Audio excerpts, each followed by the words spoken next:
الرجیم بسم اللہ الرحمن الرحیم انہو من سلیمان و انہو بسم اللہ الرحمن الرحیم قال النبی صلی اللہ تعالی علیہ وسلم کل عمر ذی بال لم یبدا بسم اللہ فہو اقطع و اجزم او کما قال النبی صلی اللہ تعالی علیہ وسلم۔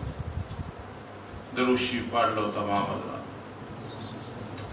اللہم صلی علی سیدنا محمد وعلی آل سیدنا محمد وبارک وسلم علیہ۔ آج کا سبق مشکل ہے لیکن انشاءاللہ رب کائنات آسان فرما دیں گے۔ رب یسر ولا تعسر۔ سب سے پہلی بات یہ ہے کہ بسم اللہ الرحمن الرحیم میں با جارہ، اس میں لفظاً مجرور مضاف، اللہ لفظاً مجرور موصوف، الرحمن صفت اول، الرحیم صفت ثانی۔ موصوف دونوں صفتوں کے ساتھ مل کے مضاف الیہ ہوا مضاف کا، مضاف اپنے مضاف الیہ سے مل کے مجرور ہوا جار کا، جار اپنے مجرور سے مل کے متعلق ہوا اقرأ و اشرع کے۔ جی، اور جہاں کھانا ہوگا تو اکل متعلق نکالیں گے، پینا ہوگا تو اشرب نکالیں گے، داخل ہونا تو ادخل نکالیں گے، گفتگو کرنی ہوئی تو اتکلم کہیں گے وغیرہ۔ یہ تو اس کی ترکیب ہے، آپ مولوی حضرات ہیں، جانتے ہیں۔ دوسرے نمبر پہ ایک بات اہم ہے کہ اعوذ باللہ من الشیطان الرجیم اور بسم اللہ الرحمن الرحیم میں ایک اخلاقی سبق ہے۔ اعوذ باللہ میں دفع ضرر ہے کہ ضرر کو ٹالنا ہے، اللہ کی پناہ میں آ جانا ہے شیطان مردود سے، اور بسم اللہ الرحمن الرحیم میں جلب منفعت ہے، نفع کو کھینچنا ہے۔ اس میں اخلاقی سبق یہ ہے جو قرآن مجید میں آیا وَإِن يَمْسَسْكَ اللَّهُ بِضُرٍّ فَلَا كَاشِفَ لَهُ إِلَّا هُوَ وَإِن يُرِدْكَ بِخَيْرٍ فَلَا رَادَّ لِفَضْلِهِ۔ اے مخاطب، اگر تجھے اللہ تعالیٰ کوئی تکلیف پہنچانا چاہے تو کوئی اسے دور نہیں کر سکتا، وہی ہے دور کرنے والا۔ اعوذ باللہ من الشیطان الرجیم۔ اور اگر ارادہ کرے رب کائنات تیرے ساتھ کوئی بھلائی کا تو اس بھلائی کو کوئی ٹال نہیں سکتا، وہی ہے بھلائی پہنچانے والا۔ اس میں جلب منفعت آ گئی۔ اور اگر اس کو اور آسان کرنا ہے تو قُل لَا أَمْلِكُ لِنَفْسِي نَفْعًا وَلَا ضَرًّا، میں مالک نہیں اپنے نفع کے لیے نفس کا، یہی چیزیں بسم اللہ الرحمن الرحیم میں، اور نہ ضرر کا، ضرر سے بھی اللہ بچاتا ہے۔ اعوذ باللہ من الشیطان الرجیم۔ تو پہلے یہ بات آپ نے ذہن میں بٹھا لی، اس میں اخلاقی سبق ہے۔ اعوذ باللہ من الشیطان الرجیم میں دفع ضرر ہے، دفع مضرت ہے، اور بسم اللہ الرحمن الرحیم میں جلب نفع ہے۔ اس کو سمجھنے کے لیے قرآن مجید کی دو آیتیں وَإِن يَمْسَسْكَ اللَّهُ بِضُرٍّ فَلَا كَاشِفَ لَهُ إِلَّا هُوَ، اور دوسری آیت کریمہ قُل لَا أَمْلِكُ لِنَفْسِي نَفْعًا وَلَا ضَرًّا۔ بات ختم ہو گئی۔ ایک بڑی اہم بات ہے، اس کو ذرا سمجھنے کے لیے تھوڑا سا ٹائم لگے گا، آپ کوشش کریں گے۔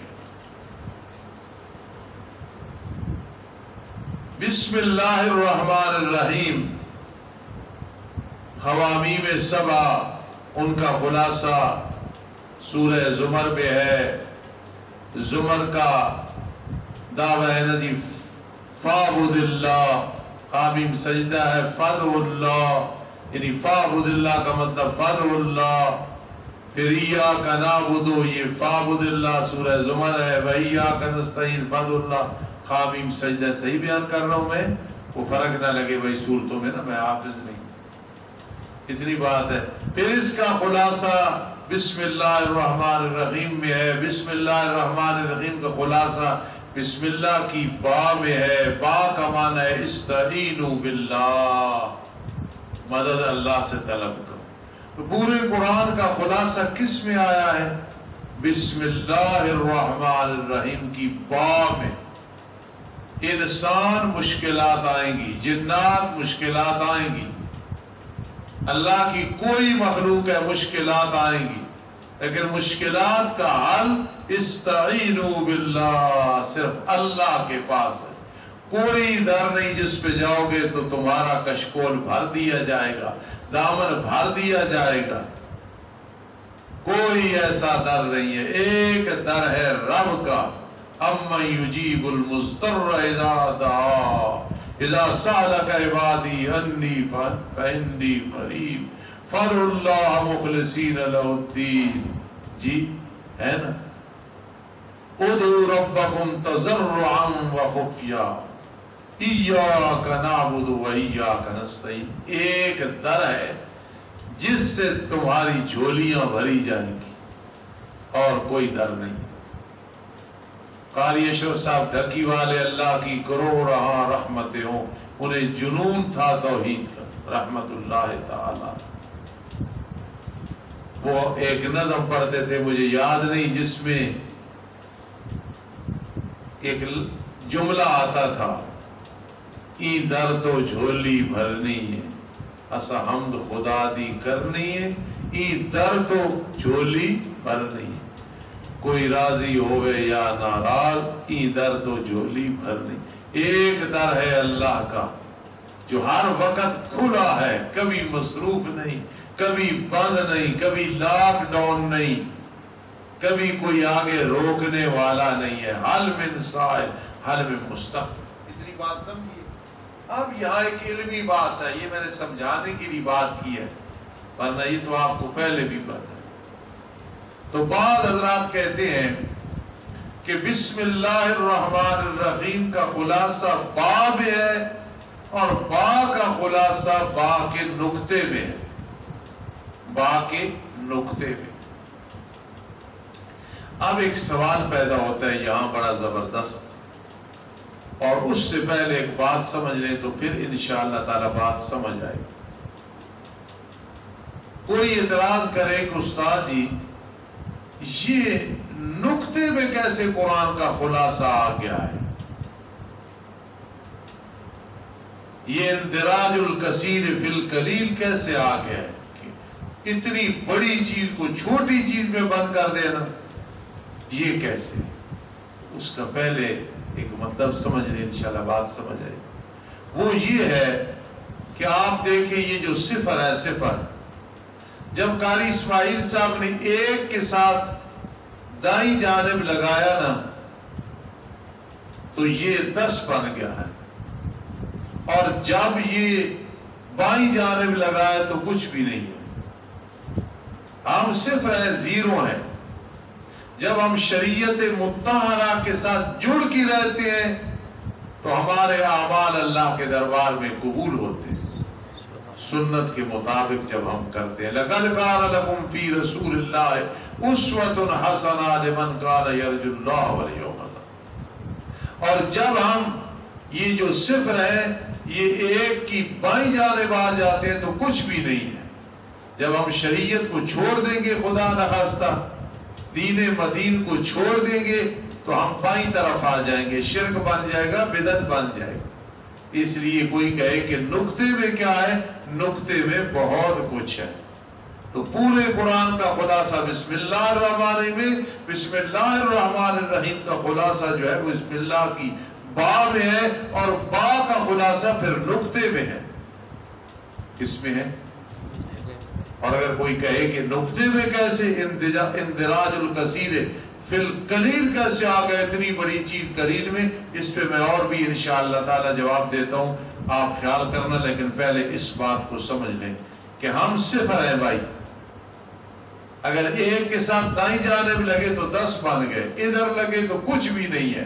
تو شریعت مطہرہ سے ہم جڑ گئے، من کان للہ کان اللہ لہ، تو سارے مسئلے حل ہو جاتے ہیں۔ اور اگر شریعت مطہرہ کو چھوڑ کے مثال کے طور پہ صبح کی 2 سنتیں 4 شروع کر دو، یہ اسی طرف ہے کہ 0 ادھر آ گیا ہے، صفر اس سائڈ پہ آ گیا۔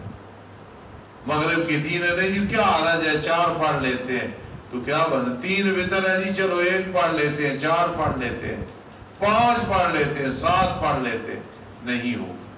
اب رہی بات کہ اندراج الکثیر فی القلیل، تو اس کا ایک الزامی جواب یہ ہے، خیال کرنا الزامی جواب، امام احمد بن حنبل رحمہ اللہ تعالیٰ کو 7.5 لاکھ حدیثیں یاد تھی، کہو سبحان اللہ، بلکہ بعض نے کہا 10 لاکھ حدیثیں یاد تھی، تو وہ کثیر قلیل میں کیسے آ گیا سینے میں؟ یہ چھوٹا سا بچہ بیٹھا ہے حافظ قرآن، آپ اکثر حافظ قرآن ہے، آپ کا سینہ اور دل کیا ہے؟ اندراج الکثیر فی القلیل آیا ہے کہ نہیں آیا؟ کتنا بڑا قرآن، 104 کتابیں، اس میں سے 4 میں سے قرآن مجید ہے کہ نہیں؟ سب کا خلاصہ ہے۔ تو پھر اندراج الکثیر فی القلیل آیا ہے یا کہ نہیں آیا؟ بولو، کثیر قلیل میں آیا ہے یا کہ نہیں؟ پھر ایک معاملہ یاد رکھنا، تحقیقی جواب سمجھ لیں، اور یہ جواب امام غزالی رحمہ اللہ تعالی نے دیا ہے، بڑا زبردست جواب ہے، ذرا دیکھیں۔ امام غزالی تحقیقی جواب دیتے کہ اندراج الکثیر فی القلیل کیسے؟ قاری اسماعیل صاحب اور مولانا عاطف دونوں اٹھے، ہاتھ میں گٹھ لی ہے، استاد جی کھجور کی ہے، یہ آم کی ہے، لگایا، دیکھنا پودا ہوگا، درخت بن گیا، آم لگ گئے، کھجوریں لگ گئی، سنگترے لگ گئے، مالٹے لگ گئے، امرود لگ گئے ہیں کہ نہیں لگے؟ تو یہ کثیر ہے یا قلیل ہے؟ کثیر ہے نا؟ جب کثیر ہے تو قلیل میں تھے یا کہ نہیں؟ اس گٹلی میں تھے کہ نہیں؟ اس بیر میں تھے کہ یا کہ نہیں؟ تو اندراج الکثیر فی القلیل، یہ امام غزالی رحمہ اللہ تعالی نے کتنی بڑی بات کی ہے۔ پھر آپ دیکھیں ایک اور بات ہے، کیسے کہ میری آنکھ ہے، یہ یار آنکھ کتنی ہے؟ بولو کتنی کہنا، آپ کی آنکھ کتنی ہے؟ اتنی ہے۔ جب ہم نے چاند کو دیکھا تو چاند تو بہت بڑا ہے، سورج تو بہت بڑا ہے، للشمس ينبغي لها ان تدرك القمر ولا الليل سابق النهار۔ جی امام غزالی رحمہ اللہ فرماتے ہیں یہ پتلی چھوٹی سی ہے، اتنا بڑا چاند، اتنا بڑا آسمان، اتنی بڑی زمین اس میں آ گئی ہے، اتنا بڑا عرفان اس میں آ گیا، تو اندراج الکثیر فی القلیل ہو سکتا ہے یا کہ نہیں ہو سکتا؟ اس لیے پورے قرآن کا خلاصہ بسم اللہ الرحمن الرحیم میں ہے، سورہ فاتحہ میں ہے، سورہ فاتحہ کا خلاصہ بسم اللہ الرحمن الرحیم، اور بسم اللہ الرحمن الرحیم کا جو خلاصہ ہے وہ بسم اللہ کی، اور با کا خلاصہ کس میں ہے؟ نقطے میں ہے۔ نقطے پہ پھر اعتراض کیا تو صفر والی مثال دی، پھر امام غزالی نے یہ پتلی والی مثال دی، اندراج الکثیر فی القلیل۔ الحمدللہ رب العالمین والعاقبۃ للمتقین والصلاة والسلام علی رسول محمد وآلہ واصحابہ اجمعین۔ اللہم فقہنا فی الدین، اللہم وفقنا لخدمت الدین، اللہم استر عوراتنا وآمن روعاتنا، رب ارحمہما کما ربیانی صغیرا، یا حی یا قیوم برحمتک نستغیث، اللہم انا نسألک العفو والعافیۃ فی الدین والدنیا والآخرہ، رب ارحمہما کما ربیانی صغیرا، رب ارحمہما کما ربیانی صغیرا، رب ارحمہما کما ربیانی صغیرا، رب ارحمہما کما ربیانی صغیرا، رب ارحمہما کما ربیانی صغیرا، ربنا هب لنا من ازواجنا وذرياتنا قرة اعین واجعلنا للمتقین اماما، اللهم استر عوراتنا وآمن روعاتنا، اللهم انزل علينا ماء مباركا، اللهم انزل علينا ماء مباركا، اللهم انزل علينا ماء مباركا، اللهم انزل علينا ماء مباركا، إياك نعبد وإياك نستعين، اهدنا الصراط المستقيم برحمتك يا رب۔